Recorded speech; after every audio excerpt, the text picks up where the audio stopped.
It is everybody. So today we are going to discuss about our new topic, which is corrosion. Before discussing about corrosion, let us discuss what it is in terms of its definition. So we have different types of reactions. Let's suppose neutralization reaction, which is having involvement of acid and base. Corrosion is also a type of chemical reaction, and it is a chemical reaction which is specifically termed as an oxidation reaction. It is an oxidation reaction of a metal. It is an oxidation of a metal in which there are two major components. First is the metal itself, and second is the oxide. Second is the oxide, right? And here, oxidation of metal in terms of oxidation, it is considered as corrosion. So it is considered as corrosion. Now, coming to another point here, we are having oxide. What does the word oxide represent? Now, here oxide can be atmospheric oxygen, which is in most cases atmospheric oxygen, H2O, carbon dioxide, and there can be also some of the acidic vapors such as sulfur dioxide in industries which can corrode the metal, you know, and other and acidic vapors, right? Now, the reaction which occurs here would be in a way, you know, occurring in a way that would be a reaction which occurs in a galvanic cell, which means in galvanic cell we are having the conversion of chemical energy into electrical energy. In the same manner, there would be a corrosion reaction in which there would be chemical energy converted into electrical energy, but that electrical energy would be quite shorter, so we won't be able to utilize it in this process. Now, coming to some general characteristics of matter, we know that metals are lustrous. Metals are lustrous. These are lustrous, shiny, as well as they are malleable, ductile, as well as they are strong. These are lustrous. They have a bright color, as well as they bright color. Right. These are the properties of metal. When it comes to on the opposite side, these are properties of metal before corrosion, right? But after corrosion, what actually happens is that the metal becomes brittle. It becomes brittle, which means there are small particles of it which comes out as precipitates, and these precipitates are either green or red and brown in color. If it is red and brown in color, which means the damage has occurred in the internal layers of the metal. But when it comes to green color, then green color basically represents that there is damage only on the upper side, on the surface of the two metals, right? So in this case, this brittleness is also there.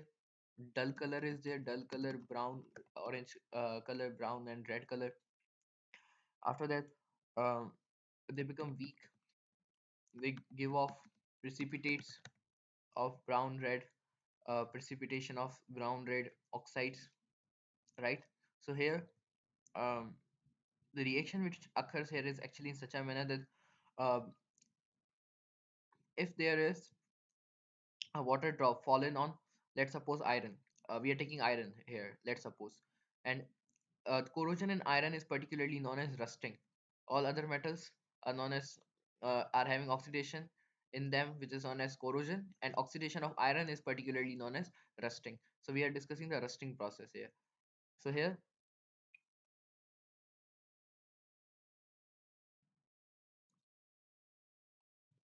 whenever um, water falls, water droplet, let's suppose this is a water droplet which is fallen over the iron sheet. Let's suppose this is iron metal, and here a water drop is fallen. Now, um the water basically here acts as water basically acts as an electrolytic solution. Water acts as an electrolytic solution, and that basically causes to trap oxygen, because we know that water has capability to hold oxygen.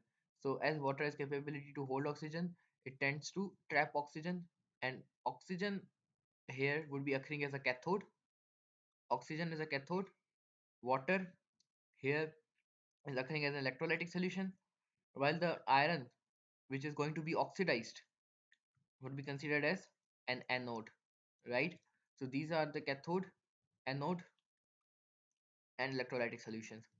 Now, um, one interesting fact, that if there is water drop falling on iron, then water drop will cause the rusting from the internal layers of iron. But if there is oxygen, atmospheric oxygen will not be able to cause the rusting in the internal surface of iron. Reason behind it is that water drop can penetrate into the interstices. Let's suppose this is iron, these are the metals, and in between the atoms of the metal lattice there is space, tiny space, which is known as interstices or intermolecular gap, and that intermolecular gap cannot be penetrated by all gases. So when atmospheric oxygen tends to enter into these intermolecular gaps, interstices, it is not able to do so because being a gas. And on the other side, if we talk about hydrogen gas, water molecules, sorry. So water molecules have the capability that they can hold oxygen, and after holding oxygen they can go inside the interstices or the intermolecular gaps of the metal lattice, due to which they will cause to allow oxygen, atmospheric oxygen, to enter inside the interstices, where this atmospheric oxygen can further perform the oxidation reaction with the metals. So in this case, when the water drop is fallen, the oxidation reaction basically occurs in the internal layers, whereas the reduction reaction occurs on the surface layers. Such that the reduction reaction occurs on the surface layer, only on the surface, upper surface and downward surface. Or we can also say the air-water interface. Air-water interface, as you can see in the diagram as well, reduction occurs at the air-water interface and oxidation occurs in the internal layers. So this is how the reaction gonna occur. Now discussing the uh, reaction at anode. Reaction at anode is in such a manner that iron loses its two electron, due to which it becomes iron ions. Now the two electrons are then transferred to the cathode area. Now as the two electrons are gained by the cathodic area, these two electrons, now as there would be multiple iron ions, there would be multiple electrons. If there's, let's suppose, two iron atoms, so they will lose four electrons. These four electrons will react with four protons from the water and oxygen in order to form two H2O molecules. On one hand side, this would be the first cathodic reaction. Now after that, when it comes to another reaction, in this case, as you can see, the oxygen, which is in a free state form, is reduced. It is reduced to -2, due to which it is having decrease in its oxidation number, so it is causing to have reduction. Moreover, when it comes to the second reaction which would be occurring at cathode, it would be in such a manner that these two H2O molecules will react with oxygen and 4 electron in order to produce 4 OH molecules, due to which the reaction which would be occurring will cause to produce ultimately as a net product of 4 OH molecules, right? So 4 OH molecules will be obtained in this case. Now when we are going to further combine this equation, the 4 electrons will cancel with 4 electrons. Sorry, these are not on the opposite side, so they will be written in the same condition. So 8 electrons, H2O cancel with H2O, 2 oxygen, 2 oxygen plus 8 electrons plus 4 protons,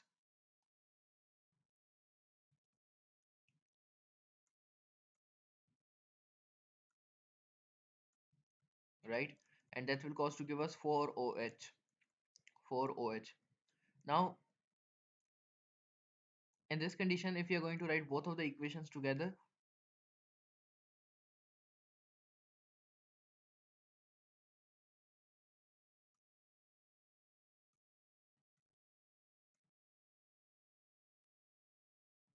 when you're going to write both of the equations together, here let's suppose we are having 3 iron. Let's suppose we are having single iron, right? That iron causes to react, causes to form iron metal plus 2 electrons. Now on the other hand side, we are having two oxygen,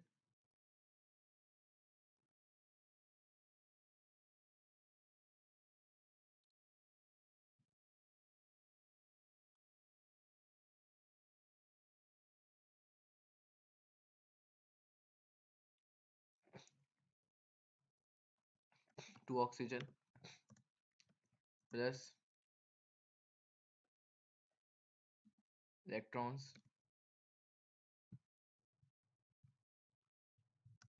plus four protons,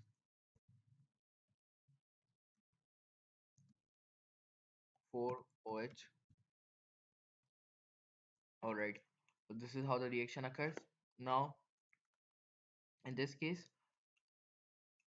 when you're going to utilize this equation, first and foremost, in order to equalize the charges, the equation would be multiplied by 4. So here, when we are going to multiply it with 4, then it will become as 4 iron ions and 4 iron atoms. Right? Charge cancel with charge, and here rest of the equation will be in such a manner that here on the product side, we are having 4 iron plus 2 oxygen plus 4 protons, which will come together in order to react and form 4 iron ions,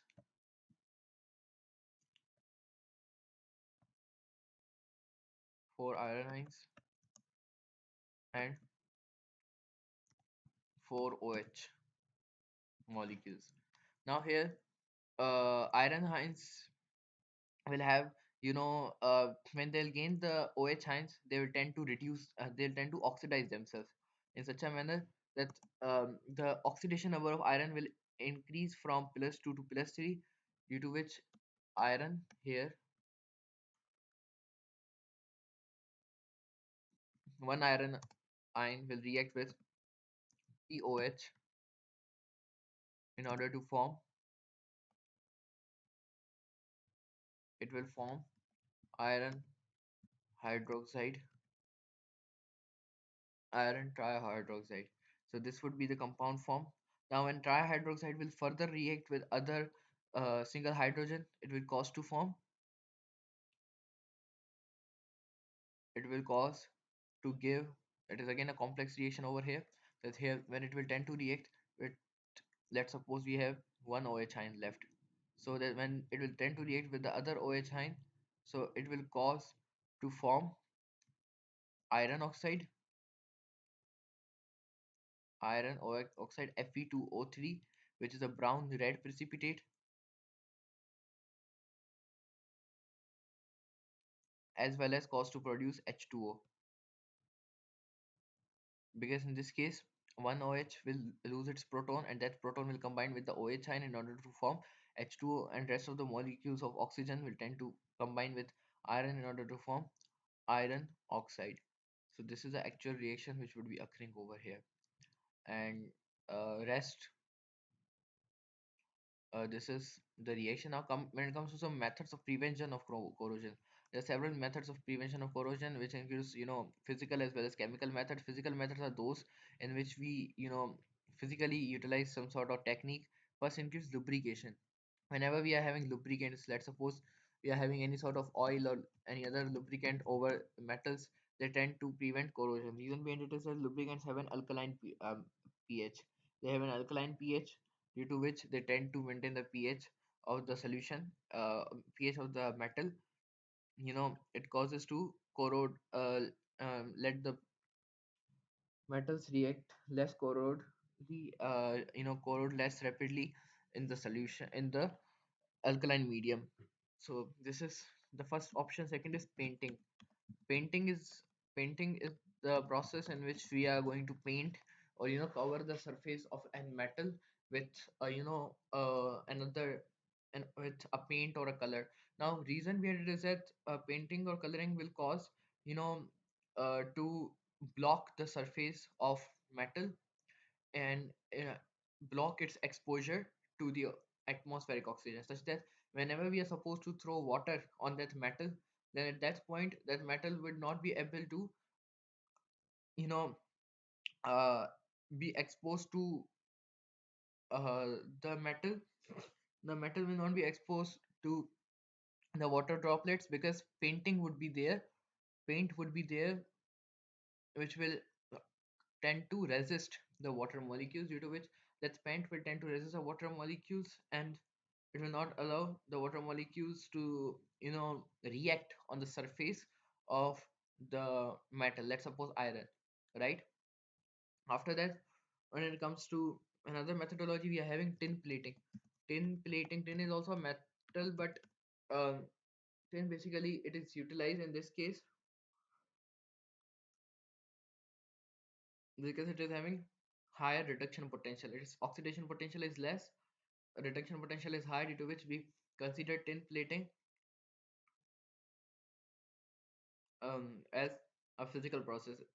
And in this process, of course, there's energy required, such that using thermal energy we are going to plate tin over several other matters. Moreover, when it comes to the other part, we are having alloys. Alloys are made in such a manner that whenever we are mixing two or more than two metals, then we produce a mixture of two metals, a combined state of two metals, which is known as alloy. And alloy basically has benefits in such a manner that, let's suppose if you're having two metals, um, let's suppose if you're having two metals, if we have on one hand side, if we have a large metal, if we are having large metal atom, and on the other hand side we are having small metal atom, large metal atom will have intersticks between them, will have intersticks between them,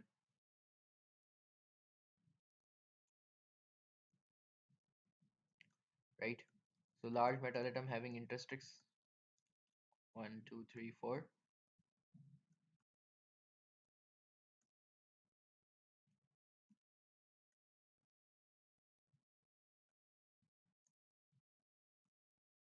Let's suppose this is a structure of a large metal atom, and here these are the intersticks between them, and these intersticks present between them,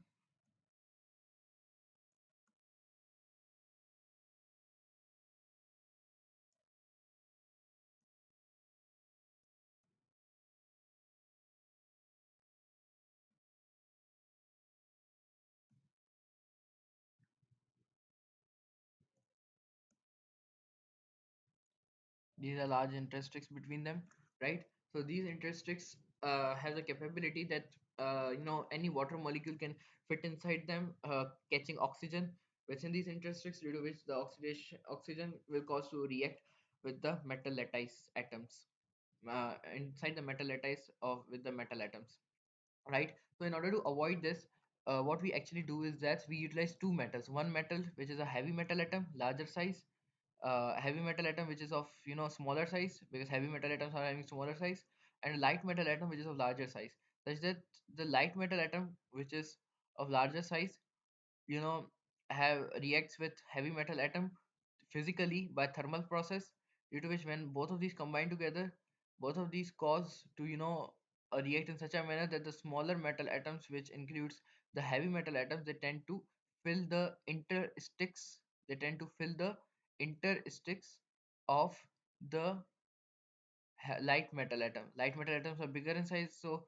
the heavy metal atom tends to fill the intersticks of the light metal atom, as a result of which it causes to block the intersticks of the two metals, as a result of which when the intersticks of the light metal atoms are blocked, that causes to give us an alloy which is having higher amount of solid characteristics because of no intersticks present between them, which means their melting point is high, boiling point is high, other metallic characteristics are high, as well as water droplets cannot, damage the metal internally, which means on in the internal layers cannot be damaged. However, the upper surface can be damaged, in a case if we are, having it in, contact with water. So upper surface of the metal can be damaged because it is in exposure to the atmosphere, uh, atmospheric oxygen as well as the water droplets. So upper surface can be damaged, but the internal surfaces, internal layers cannot be damaged, due to which its corrosive properties are decreased by the help of alloy. Now coming to the next part, which is about chemical processes. Okay.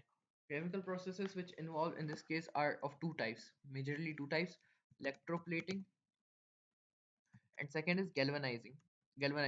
Galvanization is basically itself, electroplating, but it basically involves particularly the electroplating of zinc.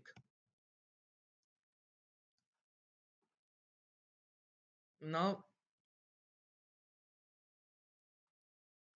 in case of electroplating and galvanization, first let us discuss what is galvanization. Galvanization, it is a process, it is, process occurs in electrolytic cell, electrolysis process occurring in that case in such a manner that here within the electrolytic cell we connect uh, the the cathode and anode to the battery, such that zinc is considered as an anode, and the material which is to be galvanized is known as the cathode. And this is our article, this is our product, iron, which we need to galvanize, coat it with zinc. So when we are going to dissolve it, moreover the electrolytic solution will be the salt of the anode. Electrolytic solution is always the salt of the anode in case of the electrolytic cell, so that we can coat it and plate it over iron.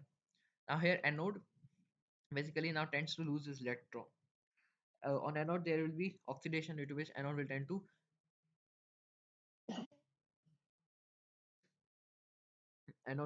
lose its electron. So anode will tend to lose its electron. As a result of which, when anode will tend to lose its electron, the electrons will be transferred, towards the cathode, where the cathode will have, let's suppose the cathode is iron.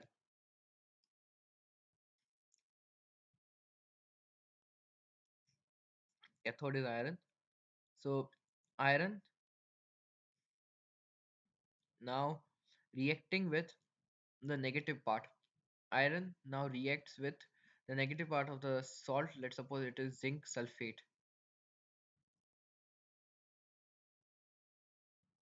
Zinc sulfate is electrolytic solution. When it will react on the, let's suppose at anode we are having zinc sulfate. At anode we are having, let's suppose, let's take the example of zinc ions were formed, right? So zinc ions formed will tend to react uh, with sulfate ions in this solution, and they'll tend to form zinc sulfate. After that, when it comes to cathode basically will have the two electrons, due to which these two electrons will be added to the iron, due to which moreover iron will not only iron will be not alone, there would be other atom as well.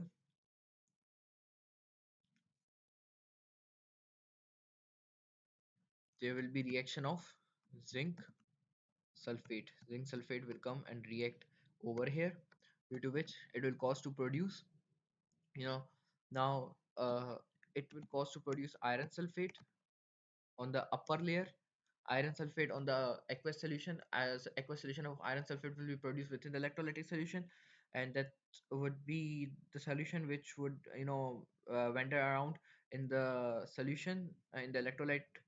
Moreover, when it comes to the iron sulfate, alongside iron sulfate there would be zinc, and zinc would be in solid form coated over as a layer of zinc on the iron, which would be considered as the galvanization process. Now similar process occurs in case of electroplating. Now galvanization is also known as sacrificial corrosion, because in this case zinc basically is itself a metal, and it has also an oxidation potential. Zinc is a metal and it has its own oxidation potential, which means it is not an efficient a metal which can resist corrosion, but still it is coated over the other metal in order to sacrifice itself uh, by oxidizing itself, in order to, save and prevent the corrosion of the other metal over which it is coated. So in this case it is kind of sacrificial corrosion. So that is sacrificial corrosion in which zinc sacrifices itself on the other metal, so that itself it get corroded but other metal does not get corroded.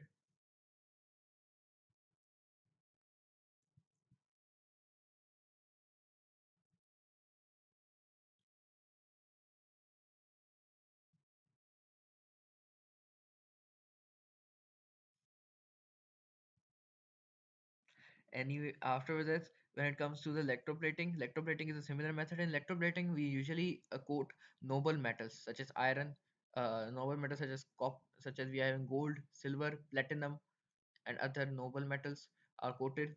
Now reason behind it is that we take noble metals because, oops,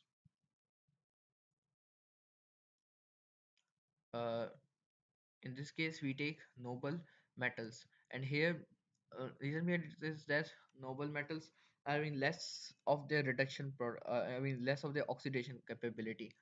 Let's take uh, gold. Gold is less of its reduction potential is high, oxidation potential is low, and it reacts less violently with hydrogen gas, with water. With hydrogen gas, which indicates that it is less reactive as well. So when it basically this metal is utilized, it causes to prevent the corrosion over the upper layer, upper surface of another metal. Let's suppose if we are having a metal over here. um Here there is given zinc, but let's suppose, yes, like we can take zinc as a metal. It is our article, it is our product which we need to electroplate, and on the other hand side, in the solution we are having a salt of the anode. Now let's suppose we want to coat a metal which is copper. Now copper is a metal which we need to coat over zinc, and on the other hand side, copper sulfate is the salt of that anode present within the electrolytic solution. Now um when we are going to basically uh, consider the cell reaction, the reaction would be occurring in such a manner that here at anode, first there would be oxidation reaction will occur, due to which copper will tend to lose its electron. Copper will tend to lose its electron and transfer it. This will occur under the action of an electrolytic cell under the influence of electrical energy, and this process would be electrolysis process. Two electrons will be lost and sent towards the cathode. Likewise, when it comes to the copper here, will tend to copper will uh, react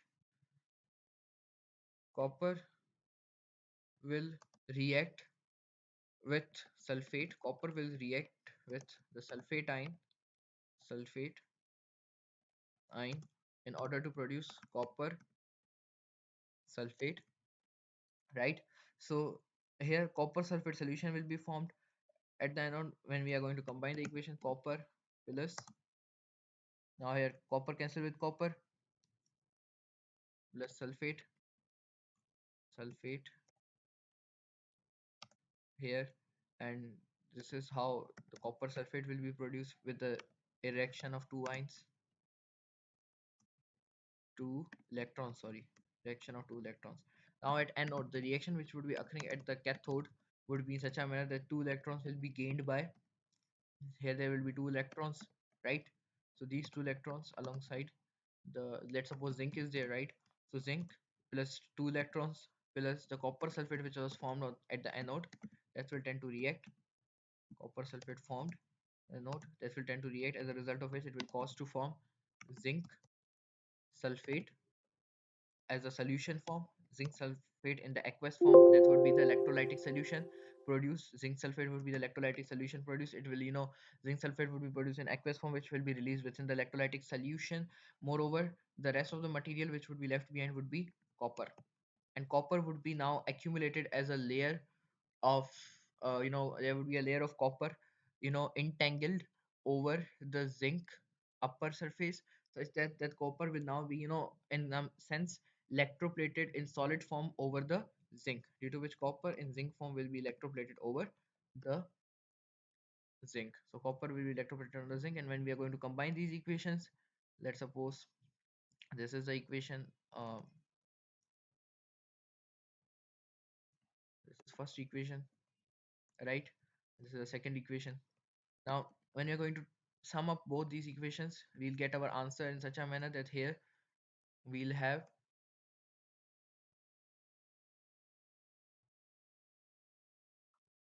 if we are gonna sum up these equations, then at that moment uh electrons will be cancelled with electrons, electrons, electrons are cancelled, and copper sulfate are cancelled,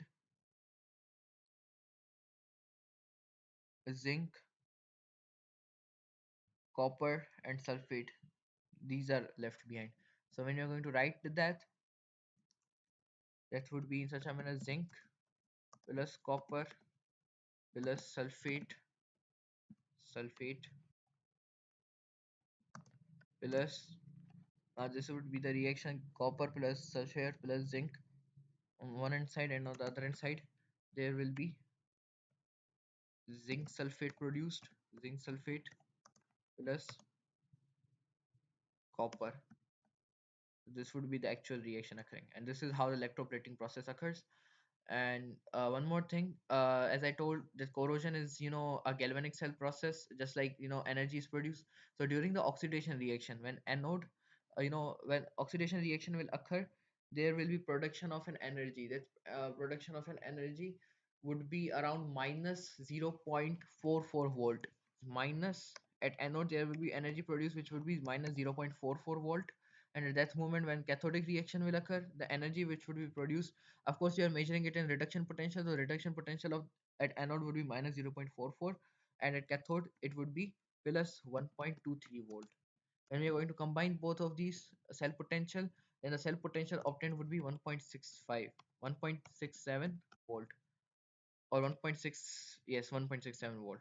So this would be the reaction occurring, and some amount of energy would be generated, but that would be of no use because, we don't have any sort of device in which we are going to utilize this energy for.